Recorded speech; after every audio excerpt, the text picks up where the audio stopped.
now we're faced with a situation where we're going to have transit, but we aren't going to have anybody using it. Although Quebec is on pause and commuters aren't using public transit as often as usual, buses, metros, and trains are still running. Experts say the decline in ridership across Canada could be costing millions of dollars to transit authorities, including right here in Montreal. That's why one city councillor is urging the federal government to act now.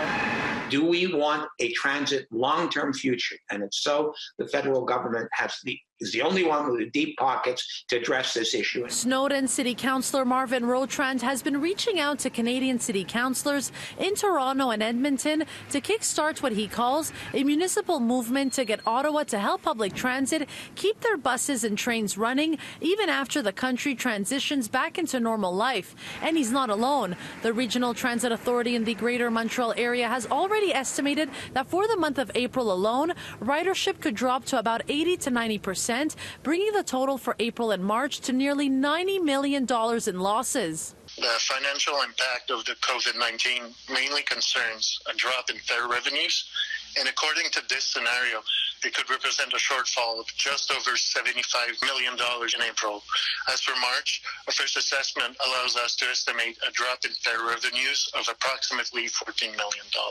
The Canadian Urban Transit Association is seeking $400 million a month to keep services running across the country, as many transit authorities are foregoing fare collection altogether. It's essential that the federal government, works with us in a positive way to ensure that we can afford to keep our transit network strong so that we're prepared for the recovery that will follow the pandemic.